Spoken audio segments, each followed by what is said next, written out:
Feby dan halo teman-teman XAIR serta teman-teman kelas terbang XA. Semoga kita semua selalu dalam lindungan Allah Subhanahu wa Ta'ala. Amin. Sebelum kami mulai, terlebih dahulu kita berdoa menurut agama dan kepercayaan masing-masing. Berdoa dipersilahkan.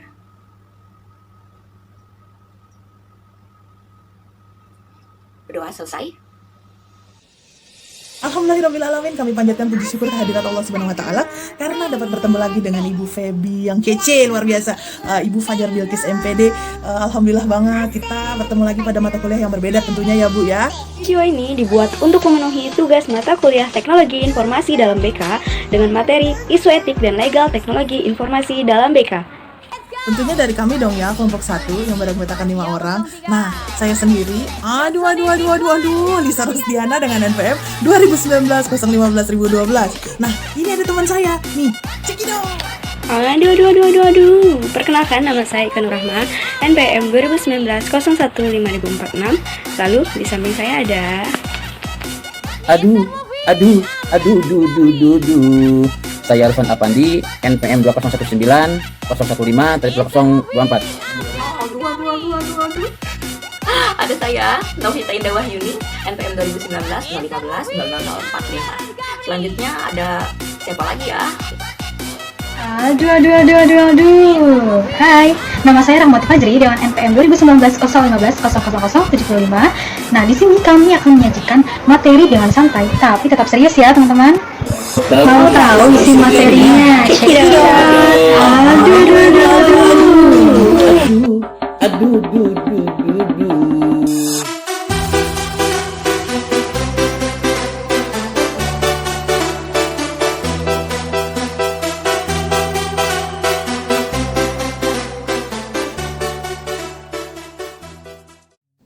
Oke Ibu Feby dan teman-teman semua, saya Lisa Rosdiana akan memaparkan materi yang pertama, yaitu tentang layanan pemberian bimbingan dan konseling menggunakan media digital. Nah, sebelumnya pada saat ini teknologi sudah banyak berkembang dan merajalela tentunya ya, sehingga memudahkan pekerjaan di segala aspek dan bidang. Nah, salah satu manfaat teknologi juga digunakan dalam bidang pendidikan, diantaranya pendidikan di bidang bimbingan dan konseling loh. Dalam hal ini, guru BK dapat berkontribusi dengan baik dalam pemanfaatan teknologi untuk layanan bimbingan dan konseling pastinya. Beberapa layanan BK untuk siswa di era digital ini adalah sebagai berikut. Pertama, layanan bimbingan dan konseling diselenggarakan untuk memberikan motivasi sukses kepada anak-anak era digital sehingga memiliki masa depan studi dan karir yang cemerlang. Yang kedua, layanan bimbingan konseling dapat memanfaatkan teknologi informasi dan komunikasi serta media interaktif juga loh. Nah, pastinya yang mudah diakses oleh siswa diantaranya film, video, educative game, dan sebagainya. Yang ketiga, yaitu layanan bimbingan konseling juga bisa menggunakan sistem e-konseling loh, yaitu electronic counseling. Nah, layanan dengan sistem ini bisa dilakukan tanpa harus bertatap muka dengan guru BK. Misalnya, dengan menggunakan aplikasi Facebook, Twitter, WhatsApp, Instagram, dan sebagainya. Yang keempat, layanan BK yang disukai kebanyakan siswa adalah layanan yang menggunakan media atau sarana yang mendukung seperti LCD proyektor, laptop yang berkoneksi internet, MP3 MP4 player, dan pemanfaatan telepon. Nah, yang kelima, ada juga layanan bimbingan konseling komprehensif. BK komprehensif sangat ditekankan adanya kolaborasi, yaitu kerjasama guru BK dengan stakeholder sekolah dan luar sekolah untuk menyelenggarakan layanan BK. Fokus utama dalam bimbingan dan konseling komprehensif adalah mengembangkan potensi yang dimiliki oleh peserta didik secara optimal. Selanjutnya akan dipaparkan oleh teman saya. Lalu dalam pelaksanaan bimbingan dan konseling dapat menggunakan berbagai media seperti website, handphone, email, chat instan, atau messenger, bisa lewat video. Oke, akan dilanjut oleh teman saya.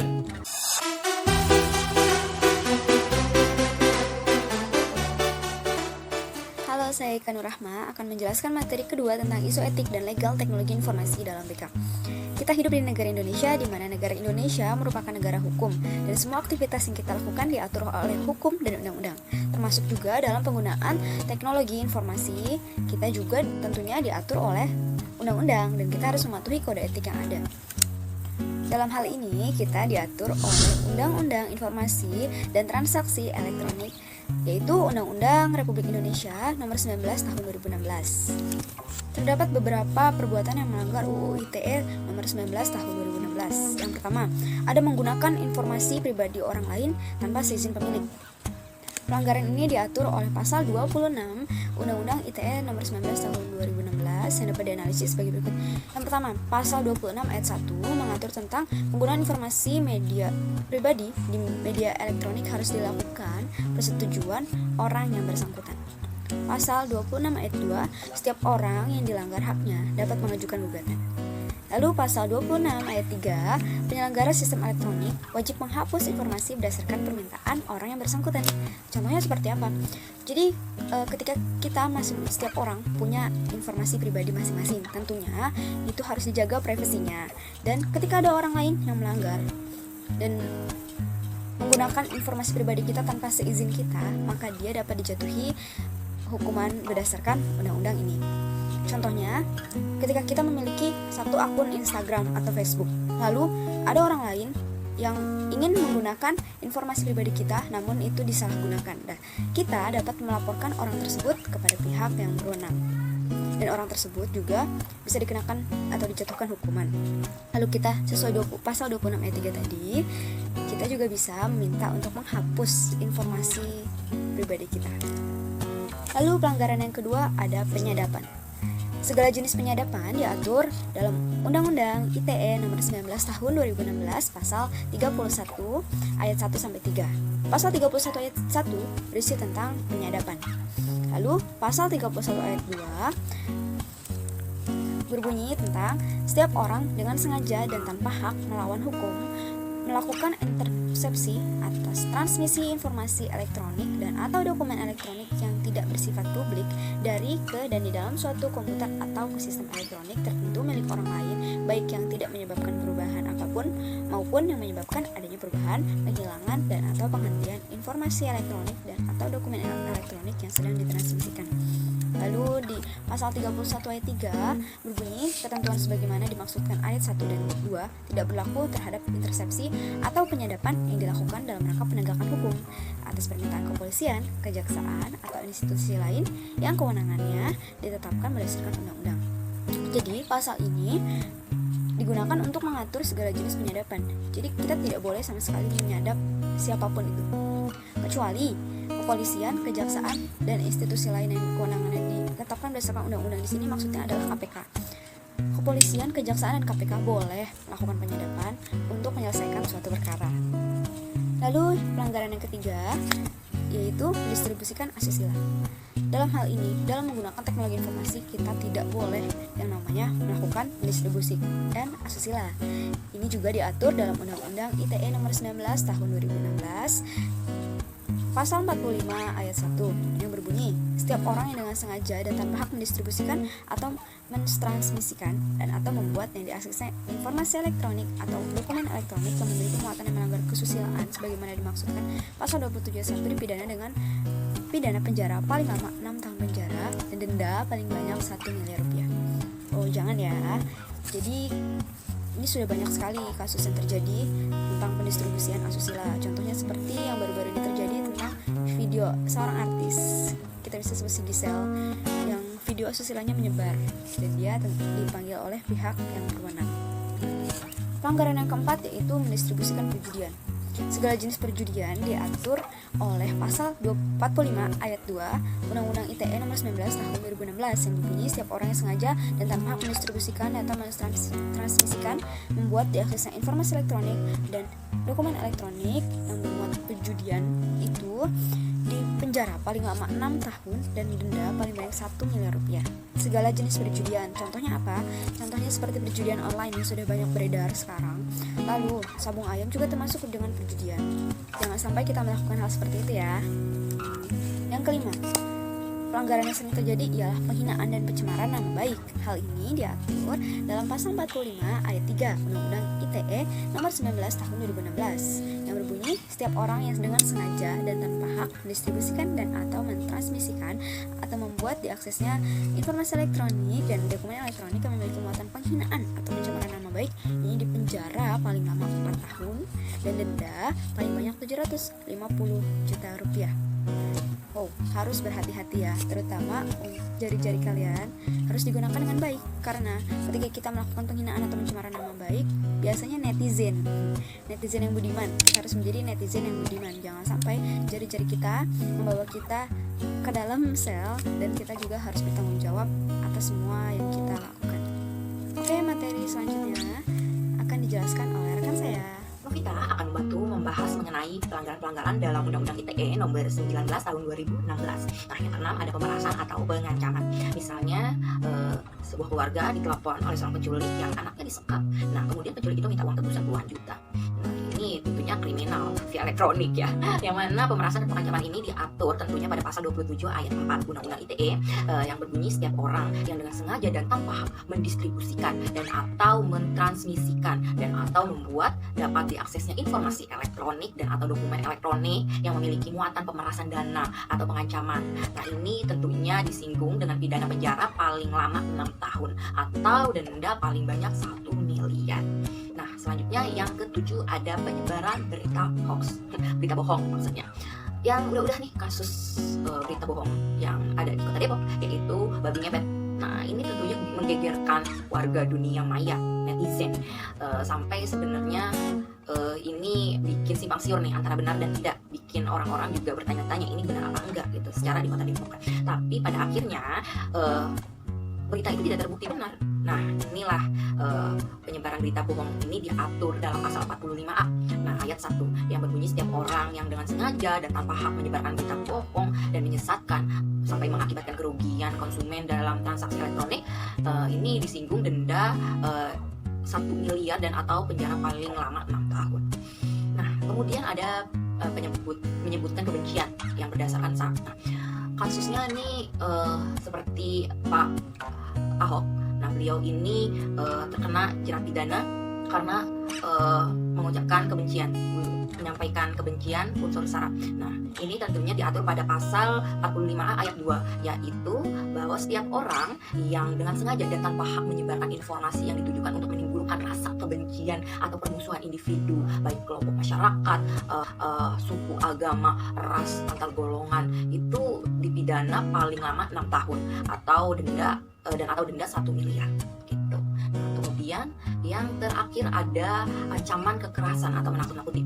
Nah, ancaman kekerasan ini juga sebenarnya ada di media sosial sih, seperti Instagram lah. Para artis selebgram itu berkoar-koar konflik sampai keluar ancaman kekerasan dan bahkan menakut-nakuti. Sampai bahkan netizen sendiri merasa meriang menyaksikan konflik itu. Jadi yang psikologisnya terganggu gak cuma yang bersangkutan tapi penontonnya juga gitu. Nah, ini diatur pada pasal 45B UU ITE yang berbunyi, setiap orang dengan sengaja dan tanpa hak mengirimkan informasi elektronik dan atau dokumen elektronik yang berisi ancaman kekerasan atau menakut-nakuti, ini dipidana penjara paling lama 4 tahun sih, atau dan denda paling banyak 750 juta. Beberapa contoh kasus pelanggaran Undang-Undang ITE nomor 19 tahun 2016 yang ada di Indonesia. Sebenarnya banyak banget sih kasus-kasus pelanggaran Undang-Undang ITE ini, dari kalangan selebritis, kalangan pejabat, orang kaya, bahkan sampai masyarakat jelita seperti kita itu pasti kena pelanggaran Undang-Undang ITE. Kita sedikit flashback aja nih sama yang sudah terjadi dari kasusnya Ibu Prita Mulyasari. Nah, ini seorang ibu rumah tangga, 2 anak asal Tangerang yang menuliskan surat elektronik secara sengaja membahas mengenai pelayanan rumah sakit Omni Internasional yang menurut beliau itu kurang baik. Nah, karena menyebar nih surat elektroniknya sehingga pihak rumah sakit melayangkan laporan penyemaran nama baik. Nah, dengan akhirnya Prita dijatuhkan vonis 6 bulan penjara, juga denda 204 juta oleh Pengadilan Negeri Tangerang dan Pengadilan Tinggi Banten. Nah, tapi ini berujung bahwa kasusnya tidak terbukti melakukan pencemaran nama baik, padahal kasusnya sangat alot sekali. Dan pada tanggal 17 September 2012 Ibu Prita dinyatakan tidak bersalah. Nah, kemudian ada lagi dari kasusnya Baik Nuril Maknun. Nah, ini terjerat UU ITE. Sebenarnya nggak jauh beda sih kasusnya dari Ibu Prita ini, cuman bedanya kasus yang ini nih kena tersentuh oleh aturan undang-undang ITE. Nah, ini jadi didakwa menyebarkan rekaman suara telepon atasannya kepada Baik Nuril. Nah, mengandung kalimat-kalimat asusila katanya. Dia dikerap mendapatkan telepon demikian dari atasannya hingga diduga memiliki hubungan khusus oleh teman-temannya. Hal ini tentunya membuat beliau dijerat dengan melanggar pasal 27 ayat 1 oleh Mahkamah Agung. Nah, dia dianggap menyebarkan informasi elektronik yang bermuatan asusila. Nah, yang terakhir ada kasusnya Buniyani. Nah, kita tahu nih, ini paling baru nih yang saya infokan. Nah, diperkarakan karena menyebarkan video pidatonya Pak Ahok. Nah, ini waktu Pak Ahok masih menjabat sebagai Gubernur DKI. Nah, bersinggungan mengenai salah satu ayat surat Al-Maidah kan. Jadinya video ini diedit oleh Buniyani sehingga dianggap memiliki makna berbeda. Nah, Buniyani sudah membantah melakukannya tapi perbuatannya Buniyani ini dinilai memenuhi unsur pasal 32 ayat 1 dan pasal 28 ayat 2 UU ITE. Nah, ia divonis bersalah dan dijatuhkan hukuman penjara 1,5 tahun oleh Pengadilan Negeri Bandung pada 14 November 2018. Nah, vonis ini lebih ringan sebenarnya dari tuntutan jaksa yang menuntut umumnya 2 tahun penjara dong dan denda 100 juta. Nah, perbuatan Buniyani ini dinilai memenuhi unsur dari pasal 32 ayat 1 dan pasal 28 ayat 2 UU ITE. Gitu.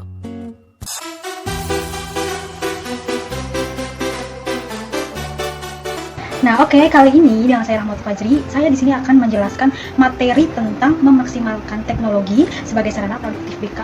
Nah, tentunya di sini kalian teman-teman semua itu pasti udah tahu ya, maksudnya tuh udah nggak awam sama kata teknologi. Nah, jadi menurut kelompok kami itu, teknologi itu dapat dimanfaatkan secara baik dan maksimal dalam pelayanan BK. Tentu saja ya, selain itu juga teknologi sebenarnya bisa dimanfaatkan dalam berbagai bidang. Tapi di sini kita akan mengkhususkan membahas tentang pemanfaatan teknologi dalam bidang bimbingan dan konseling ya teman-teman. Jadi pemanfaatan teknologi itu bisa menjadi tugas dan tantangan bagi guru BK yang bisa membuat kesan bimbingan konseling itu menjadi menyenangkan, bukan menyeramkan ataupun menakutkan.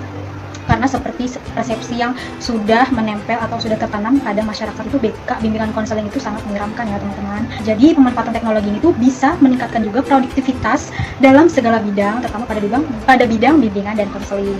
Nah, jadi pelayanan bimbingan konseling ini bisa dilakukan secara suasana tuh yang lebih modern dan tidak membosankan gitu ya teman-teman. Seiring berkembangnya zaman, guru BK itu seharusnya bisa memanfaatkan teknologi untuk melakukan pelayanan bimbingan konseling itu bisa dengan kreatif dan inovatif.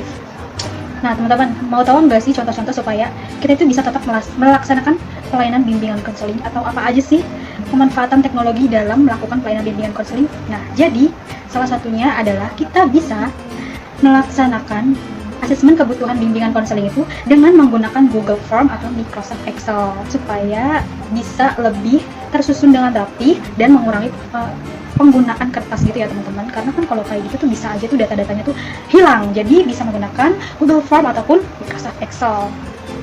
Kalau begitu, gimana nih caranya kita melakukan pelayanan bimbingan konseling? Apalagi contohnya nih ya, misalnya kita melakukan pelayanan konseling perorangan. Gimana nih caranya? Karena kan kita nih lagi ada di era pandemi gitu kan ya. Caranya adalah kita bisa memanfaatkan teknologi, yaitu dengan menggunakan aplikasi daring, misalnya aplikasi bisa lewat Google Meet. Jadi kita bisa mengurangi pertemuan tatap muka secara langsung. Nah, jadi pelayanan bimbingan konseling perorangan itu tidak harus dilakukan secara tatap muka secara langsung, tapi melainkan bisa menggunakan teknologi aplikasi daring. Contohnya adalah dengan menggunakan Google Meet, Zoom, ataupun bisa dengan aplikasi media sosial seperti misalnya WhatsApp gitu ya. Di WhatsApp itu kan kita bisa melakukan panggilan seperti telepon maupun panggilan video. Nah, jadi contoh pemanfaatan teknologi itu apa aja sih? Jadi contohnya itu kita bisa membuat, mengirim, ataupun menerima email.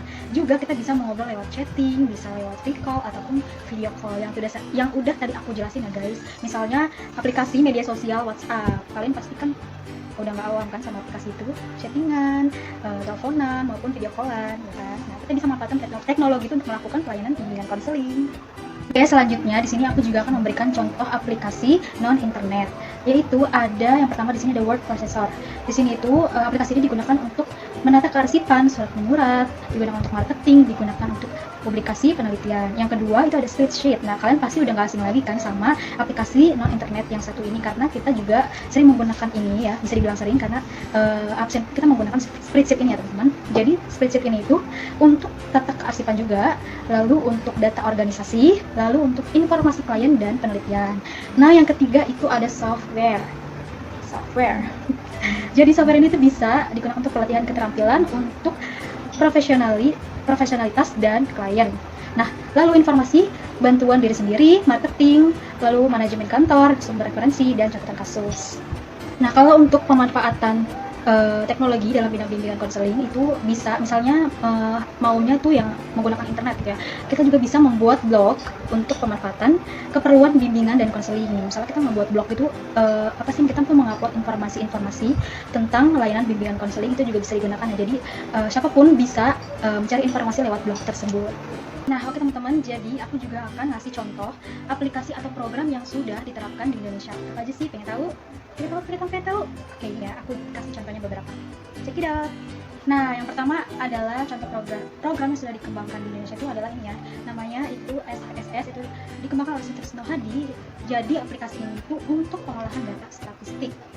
Nah, oke teman-teman, yang kedua itu ada AUM, alat ungkap masalah. Nih kalian bisa lihat, mungkin kalian udah nggak awam lagi ya sama aplikasi ini, karena kita di semester sebelumnya itu kita sudah menggunakan aplikasi ini ya teman-teman. Jadi AUM itu adalah alat ungkap masalah.